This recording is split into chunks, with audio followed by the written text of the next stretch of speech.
Hola, ¿qué tal? Buenas tardes a todos y a todas. Voy a corregir el examen que se realizó ayer, día 15 de junio de este año, del 2024, para el cuerpo C2, ¿vale? Auxiliar de la Administración de la Generalitat, auxiliar de gestión. La convocatoria 157 barra 21, ¿vale? Aquí tengo el examen, ¿vale? El examen de ayer. Y bueno, vamos a ver unas primeras preguntas sobre la Ley 39/2015, que ahora los exámenes empiezan por esta ley. Antes empezaban por la Constitución y ahora lo han cambiado. Bueno, siempre os comento lo mismo. En este tipo de exámenes, acertar la Ley 39 y la Constitución española, si alguien se toma la molestia de contar sobre 75 preguntas, 30 eran sobre la Ley 39 y sobre la Constitución, 15 de cada una. Con lo cual, si estas dos leyes las sabéis, las controláis y no falláis prácticamente ninguna pregunta, tanto de la Ley 39 como de la Constitución, pues prácticamente el 50% del examen está resuelto. Con lo cual, yo siempre comento que estas dos leyes las tenéis que estudiar a fondo. Entonces, vamos a empezar por la pregunta uno. ¿Vale? El examen todavía no ha sido corregido por la Generalitat, todavía no están colgados los resultados, pero bueno, voy a adelantar yo las respuestas de algunas de las preguntas. E iremos haciendo vídeos a lo largo de las próximas semanas sobre este examen y las distintas leyes que han preguntado. La primera cuestión es de conformidad con lo dispuesto en el artículo 13 de la Ley 39/2015 de 1 de octubre del procedimiento administrativo común de las administraciones públicas, donde se recogen los derechos de las personas en sus relaciones con las administraciones públicas, señale cuál de los siguientes derechos es falso, es incorrecto. ¿Vale?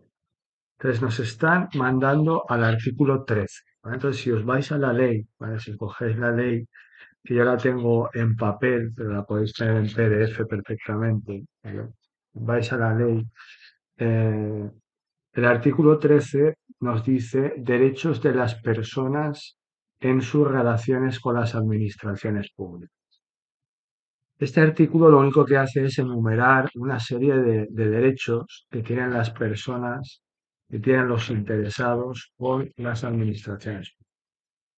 Pero al finalizar el artículo y enumerar todos los derechos que hay, dice, estos derechos se entienden sin perjuicio de los reconocidos en el artículo 53, ¿vale? Referidos a los interesados en el procedimiento administrativo.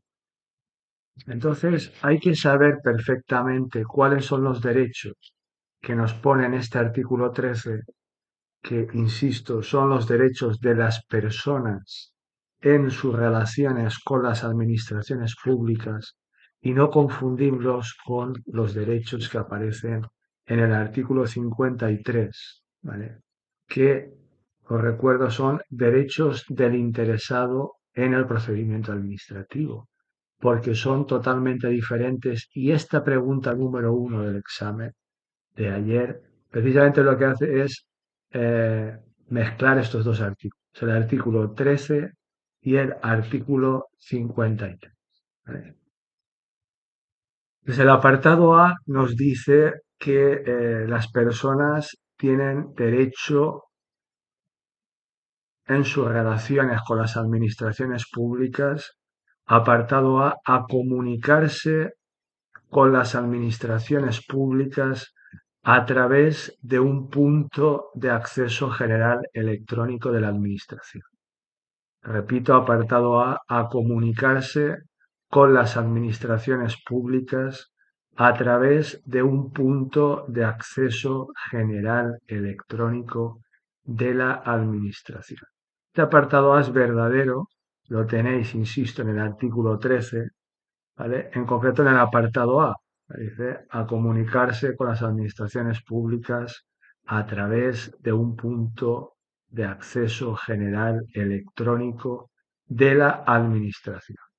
Luego, apartado A, verdadero. Apartado B, tienen el derecho a ser asistidos en el uso de medios electrónicos en sus relaciones con las administraciones públicas. Verdadero también, derecho que figura en el artículo 13, ¿vale? Apartado B, ¿vale? Apartado B de Barcelona. A ser asistidos en el uso de medios electrónicos en sus relaciones con las administraciones. Apartado C. A no presentar datos y documentos no exigidos por las normas aplicables al procedimiento de que se trate, que ya se encuentren en poder de las administraciones públicas o que hayan sido elaborados por ésta.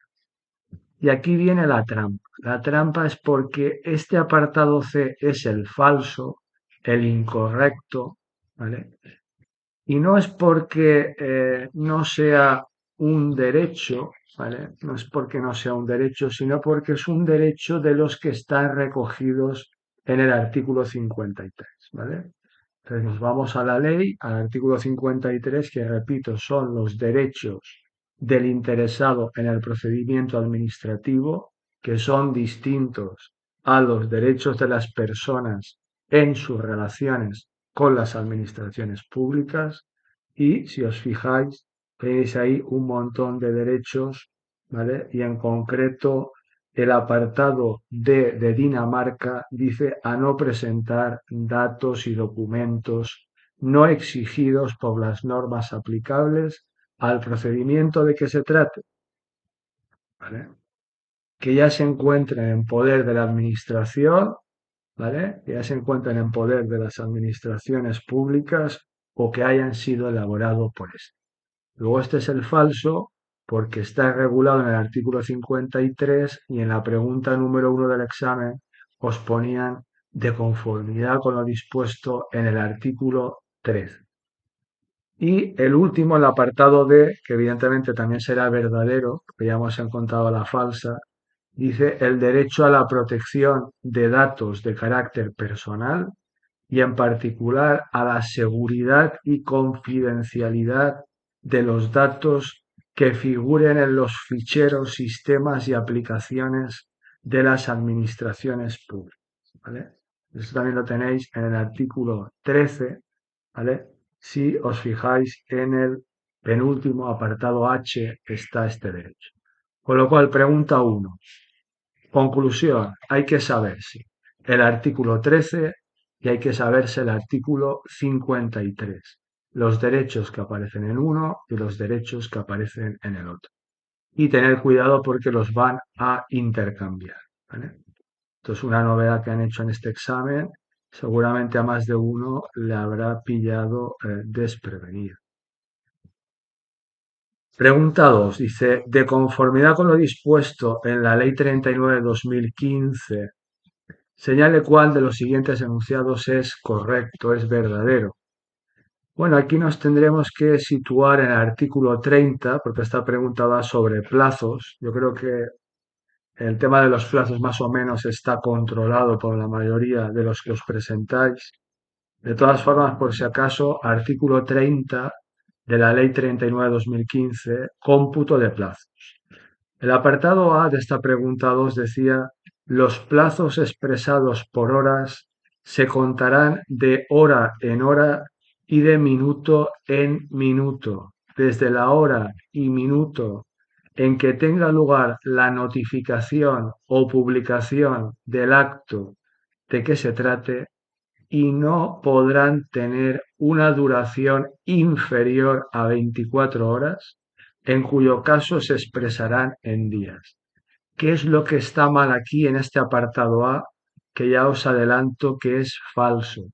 Pues que dice que no podrán tener una duración inferior a 24 horas y no es duración inferior, sino duración superior. Es decir, que cuando los días, ¿vale? digamos, los días tienen 24 horas, como todos sabemos. Entonces, cuando los plazos expresados en horas tienen una duración superior a 24 horas, ¿vale? En ese caso ya se expresan en días, ¿vale? Con lo cual este apartado A es falso, es el artículo 30, apartado 1, que lo leo correctamente, diría: los plazos expresados por hora se contarán de hora en hora y de minuto en minuto desde la hora y minuto en que tenga lugar la notificación o publicación del acto de que se trate, y no podrán tener una duración superior a 24 horas, en cuyo caso se expresarán en días. Luego ese apartado A era falso. Apartado B de la pregunta 2 del examen dice: los plazos expresados en días se contarán a partir del día siguiente a aquel en que tenga lugar la notificación o publicación del acto de que se trate, o desde aquel en que se produzca la estimación o desestimación por silencio administrativo. ¿Vale? Este también es falso. Tenéis que ir al artículo 30, apartado 3. Si os fijáis, eh, los plazos se cuentan a partir del día siguiente en que se notifique o se publique el acto de que se trate, pero también a partir del día siguiente en que se produce la estimación o desestimación por silencio administrativo. Y aquí, si os fijáis, en el examen pone solamente desde aquel en que se produzca la estimación. Entonces, desde el día siguiente, ¿vale? De la notificación o publicación, y desde el día siguiente de la estimación o desestimación, ¿vale? Lo leo correcto, como lo pone la ley. Artículo 30 dice: los plazos expresados en días se contarán a partir del día siguiente a aquel en que tenga lugar la notificación o publicación del acto de que se trate, ¿vale? A partir del día siguiente de la notificación o publicación del acto de que se trate, o desde el siguiente, ¿vale? Desde el siguiente, ¿vale? Desde el siguiente a aquel en que se produzca la estimación o la desestimación por silencio administrativo, ¿vale? Desde el siguiente, ¿vale? En el examen ponía desde aquel, ¿vale? Desde aquel, ¿vale? Desde el siguiente y desde aquel no es lo mismo. Apartado C, dice: el plazo concluirá el mismo día en que se produjo la notificación, publicación o silencio administrativo en el mes o el año de vencimiento. Si en el mes de vencimiento no hubiera día equivalente a aquel en que comienza el cómputo, se entenderá que el plazo expira el primer día del mes siguiente. Este es falso. Lo mismo, artículo 30, en este caso toda la pregunta se contesta con un mismo artículo, lo cual facilita el examen. Y no es que el plazo expire el primer día del mes siguiente, sino el último día del mes, ¿vale? Entonces, eh, artículo 30, apartado 4, dice: si el plazo, vale, un segundito, a ver, aquí está, ¿vale? Dice: si el plazo concluirá el mismo día en que se produjo la notificación, ¿vale? Publicación o silencio administrativo en el mes o el año de vencimiento. Si en el mes de vencimiento no hubiera equivalente a aquel en que comienza el cómputo, perdón, se entenderá que el plazo expira el último día del mes, ¿vale? El último día del mes. Y el último, el apartado D, que es el verdadero, dice de esta pregunta 2: siempre que por ley o en el derecho de la Unión Europea no se exprese otro cómputo, cuando los plazos se señalen por día, se entenderá que estos son hábiles, excluyéndose del cómputo los sábados, los domingos y los declarados festivos, ¿vale? Entonces, bueno, apartado D, verdadero, artículo 30.2. Entonces, aquí en este artículo 30 parece sencillo, pero bueno, a veces lo pueden complicar, es el cómputo de plazos. Hay que saber sobre todo los plazos por días, que son los que han preguntado, que hasta ahora no los habían preguntado demasiado, ¿vale? Hay que saberse también a partir de cuándo se producen las cosas, a partir del día siguiente, ¿vale? Eso lo suelen cambiar, pues fijaros, y luego los días son hábiles, ¿vale? Los plazos se señalan por días, son hábiles, ¿vale? Días hábiles. Tercera pregunta, dice, de conformidad con lo dispuesto en la Ley 39/2015, señale cuál de los siguientes enunciados es incorrecto.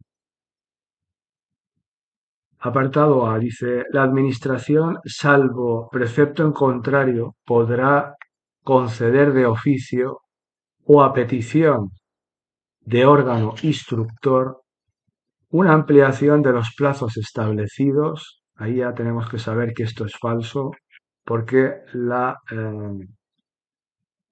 ampliación de plazos establecidos, la Administración la puede conceder de oficio o a petición de los interesados. Ahí no tiene nada que ver la petición del órgano instructor, ¿vale? Entonces dice, la Administración, salvo precepto en contrario, podrá conceder de oficio o a petición del órgano instructor falso una ampliación de los plazos establecidos que no exceda de la mitad de los mismos si las circunstancias lo aconsejan y con ello no se perjudica derechos de terceros.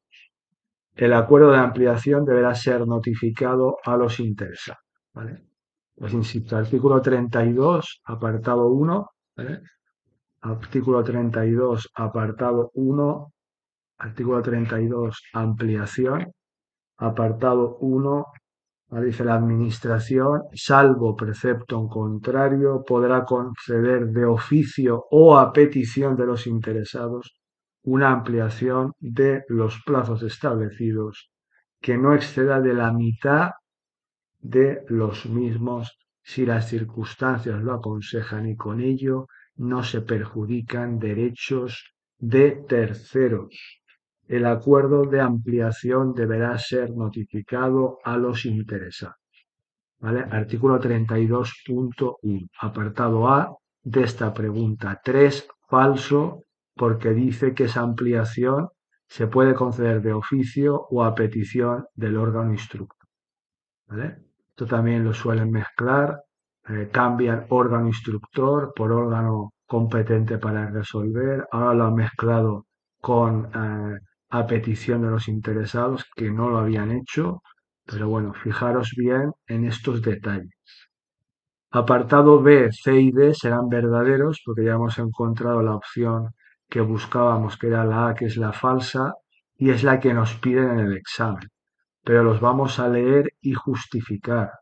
El apartado B dice, la ampliación de los plazos por el tiempo máximo permitido se aplicará en todo caso a los procedimientos tramitados por las misiones diplomáticas y oficinas consulares, así como a aquellos que, sustanciándose en el interior, exijan cumplimentar algún trámite en el extranjero o en los que intervengan interesados residentes fuera de España. Verdadero, artículo 32.2. ¿Vale? Es decir, que siempre que hayan procedimientos tramitados fuera de territorio español, misiones diplomáticas, consulados e incluso aquellos que se realizan en el territorio español, en el interior, pero necesiten cumplimentar algún trámite en el extranjero, ¿vale? O en los que intervengan residentes, ¿vale? Que están fuera de España, en esos casos, la ampliación de plazos se aplicará en todo caso, en todo caso. Apartado C dice, tanto la petición de los interesados como la decisión sobre la ampliación deberán producirse en todo caso antes del vencimiento del plazo de que se trate. En ningún caso podrán ser objeto de ampliación un plazo ya vencido.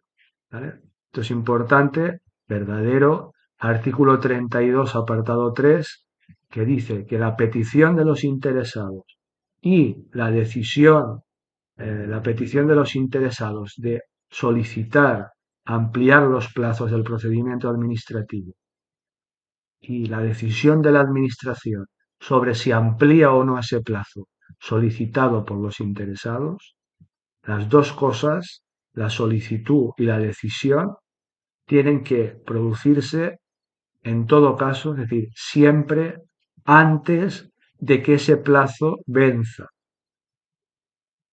Y una idea fundamental es que en ningún caso, bajo ningún concepto, nunca, jamás podrá ser objeto de ampliación un plazo en un procedimiento administrativo si ese plazo ya ha vencido. Si el plazo está vencido, la ampliación no tiene ningún sentido. Esto lo han preguntado 80.000 veces en los exámenes.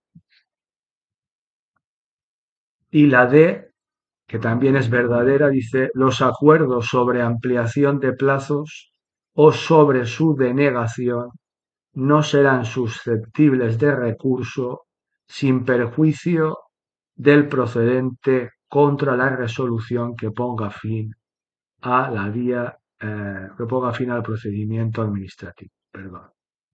Entonces esto lo tenéis en el artículo 32.3 en el segundo párrafo. ¿Vale? 32.3, ¿vale? Segundo párrafo, ¿eh? Donde dice los acuerdos sobre ampliación de plazos o sobre su denegación no serán susceptibles de recurso sin perjuicio del procedente contra la resolución que ponga fin al procedimiento. ¿Vale? Acordaros. eh, lo que diga la Administración, la decisión que tome la Administración sobre la ampliación de un plazo, ya sea que diga que sí o diga que no, no se puede recurrir nunca. Pregunta 4. De conformidad con lo dispuesto en la Ley 39/2015, los actos de las administraciones públicas sujetos al derecho administrativo serán inmediatamente ejecutivos, salvo que. Esto es el artículo 98, un artículo que habían preguntado muy poco. Los actos administrativos, hay que saber que en derecho administrativo dice que el acto administrativo ya nace ejecutivo, ¿vale? Y que se ejecuta inmediatamente, eso es lo que se llama la ejecutoriedad del acto administrativo, ¿vale? Artículo 98, pero hay algunos casos en los cuales esa ejecución del acto administrativo queda, digamos, paralizada, ¿vale? ¿Cuáles son los casos? ¿Vale? Pues lo que nos pregunta aquí. Dice que de conformidad con lo dispuesto en la ley, ¿vale? Eh, los actos de las administraciones públicas serán inmediatamente ejecutivos, salvo que, y nos pregunta que digamos cuál es la respuesta falsa a la incorrecta. Apartado A dice: se produzca la suspensión de la ejecución del acto. Bueno, evidentemente esta es verdadera, es decir, que si la administración lleva a cabo la suspensión de la ejecución del acto, pues esos actos no serán inmediatamente ejecutivos, es evidente, porque la administración ha suspendido su ejecución. Verdadero. Apartado B, ¿vale? Salvo que una disposición establezca lo contrario. Verdadero también. Que el artículo 98, ¿vale? En el apartado C nos dice que salvo que una disposición establezca lo contrario, y que si hay una disposición que dice que ese acto administrativo no es inmediatamente ejecutivo, pues no lo será. Apartado C dice: se trate de una resolución de un procedimiento de responsabilidad patrimonial contra la que quepa algún recurso en vía administrativa, incluido el potestativo de reposición. Esta es la falsa, la incorrecta. Y es la incorrecta porque han sido tan inteligentes que lo que han hecho es poner procedimiento de responsabilidad patrimonial y la ley no dice procedimiento de responsabilidad patrimonial, sino que dice procedimiento de naturaleza sancionadora. ¿Vale? Entonces, en el artículo 98, en el apartado B dice, salvo que se trate de una resolución de un procedimiento de naturaleza sancionadora contra la que quepa algún recurso en vía administrativa, incluido el potestativo de reposición.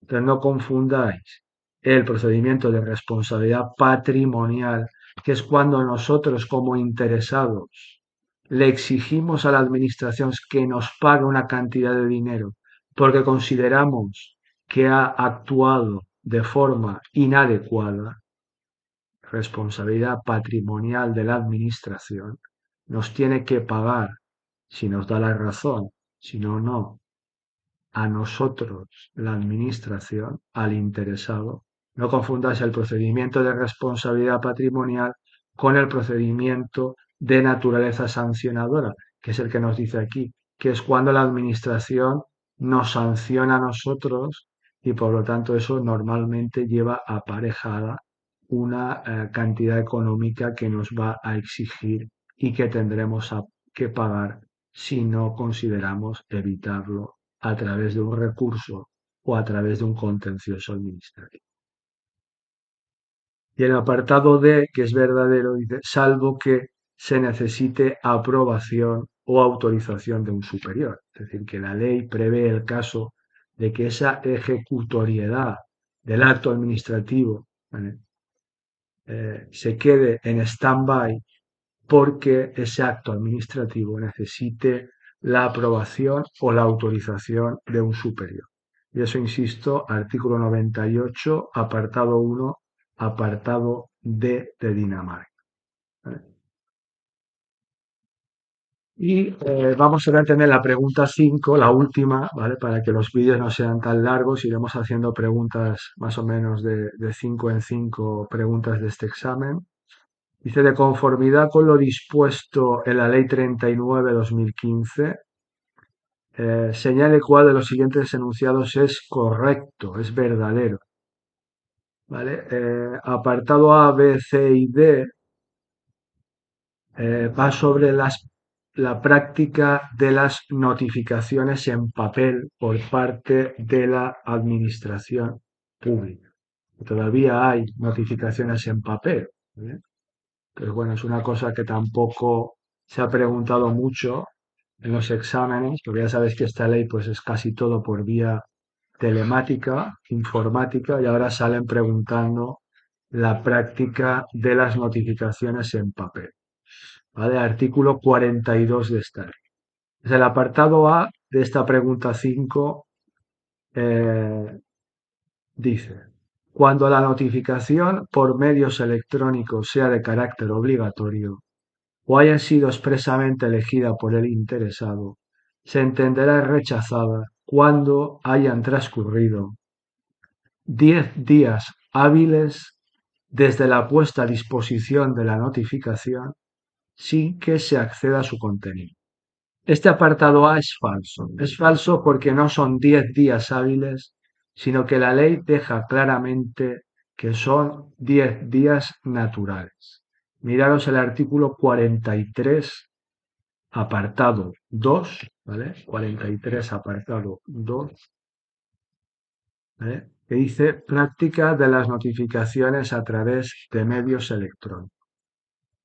¿Vale? Entonces, en su apartado 2, segundo párrafo, dice, cuando la notificación por medios electrónicos sea de carácter obligatorio o haya sido expresamente elegida por el interesado, se entenderá rechazada cuando hayan transcurrido 10 días naturales, ¿vale? Naturales, naturales. Dice, desde la puesta a disposición de la notificación. Esto lo han preguntado muchas veces y las dos cosas que hacen es cambiar días naturales, que es lo que pone la ley, por días hábiles, Y luego también cuando dice desde la puesta a disposición de la notificación, suelen poner también desde el día siguiente a la puesta a disposición de la notificación, también para confundir. ¿Vale? Entonces, acordaros que aquellas personas que estén obligadas a comunicarse electrónicamente con la administración y los que no están obligados pero lo eligen voluntariamente, pues cuando les llega una notificación por medios electrónicos y no la ven, no la miran, no la consultan, se entiende notificada exactamente igual si transcurren 10 días naturales y no han accedido a esa notificación, al contenido de la misma. De ahí digamos, la gravedad desde mi punto de vista, bueno, aquí me salgo del examen, de voluntariamente elegir esa notificación de carácter electrónico si no estás pendiente de esas posibles notificaciones, que pueden llegar perfectamente en pleno verano. Apartado B dice, todas las notificaciones que se practiquen en papel deberán ser puestas a disposición del interesado en la sede electrónica de la administración u organismo actuante para que pueda acceder al contenido de las mismas de forma voluntaria. ¿Vale? Esta es la verdadera, es el artículo 42, apartado 1, que os decía al principio, que han preguntado la práctica de las notificaciones en papel. Entonces, la administración lo que hace es que, aunque tú no estés obligado a recibir las notificaciones por vía electrónica, ellos te la mandan por si tú voluntariamente quieres acceder, pero no estás obligado a acceder. Luego te la mandarán por soporte de correo postal, por carta, en papel, como toda la vida. ¿Vale? Por eso dice, todas las notificaciones, ¿vale?, que se practiquen en papel deberán ser puestos a disposición del interesado en la sede electrónica de la Administración u organismo actuante para que pueda acceder al contenido de las mismas de forma voluntaria. ¿Por qué hacen esto? Porque lo que quieren es que tú, aunque no estés obligado, acabes accediendo a esa notificación por vía electrónica, ¿vale? Porque piensas que es obligatorio, no lo es, pero tú accedes y luego te dirán, y si quieres, ya todas las demás se las mandaremos por vía electrónica. ¿Vale? Con lo cual, este apartado B es el verdadero artículo 42, apartado 1 de esta pregunta 5. Y luego el apartado C y el apartado D son falsos. El apartado C dice, cuando la notificación se practique en el domicilio del interesado, de no hallarse presente éste en el momento de entregarse la notificación, podrá hacerse cargo de la misma cualquier persona mayor de 16 años que se encuentre en el domicilio y haga constar su identidad. Este es falso por la edad. No es la persona mayor de 16 años, sino que la ley en el artículo 42.2, ¿vale?, dice cualquier persona mayor de 14 años. 14 años. Y el apartado D dice, cuando los interesados en un procedimiento sean desconocidos, se ignore el lugar de la notificación o bien intentada esta, no se hubiese podido practicar, la notificación se hará por medio de un anuncio publicado en el boletín oficial de la comunidad autónoma o de la provincia. Claramente falso porque se hará mediante un anuncio publicado en el boletín oficial del Estado. Estos tenéis que ir al artículo 44 de la ley, ¿vale?, lo tengo aquí delante, que se llama notificación infructuosa. Lo que dice es eso, que cuando el interesado en el procedimiento administrativo es desconocido, no sabemos quién es, se ignora el lugar donde hay que mandar esa notificación, o bien una vez mandada pues no se ha podido practicar, la notificación se hará por medio de un anuncio publicado en el boletín oficial del Estado. Luego sigue diciendo el artículo. Ya sabéis que aprovecho los exámenes para explicar todos los artículos, por si lo preguntan otra vez. Dice, asimismo, previamente y con carácter facultativo, ¿vale?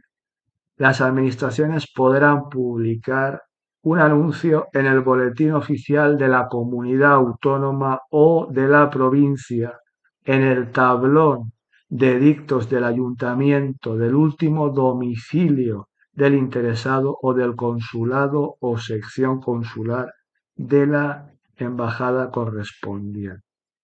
Las administraciones públicas podrán establecer otras formas de notificación complementarias a través de los restantes medios de difusión que no excluirán, fundamental, que no excluirán la obligación de publicar el correspondiente anuncio en el boletín oficial del Estado. Bueno, pues con esto terminamos este vídeo, ¿vale? Estas primeras 5 preguntas de este examen, convocatoria 157-21 de auxiliar de gestión de la Generalitat Valenciana. Iremos desmenuzando poco a poco este examen, ¿vale? En vídeos de 4 o 5 preguntas sobre las distintas leyes que han salido en estas 75 preguntas que ha tenido este examen. Bueno, como siempre, agradeceros vuestra atención. Cualquier duda, cualquier comentario, me lo podéis hacer llegar. Aprovecho para comentaros la posibilidad que existe de que pues, os suscribáis al canal como suscriptores preferentes, ¿vale? Con una serie de ventajas que podéis ver en el canal de YouTube, ¿vale? Y, por supuesto, si consideráis oportuno eh, que una persona os ayude a preparar esta oposición, pues podéis poneros en contacto conmigo en mi teléfono móvil, llamándome o a través del WhatsApp, ¿vale? Bueno, pues mucha suerte, mucho ánimo y espero veros pronto. Hasta luego, un abrazo.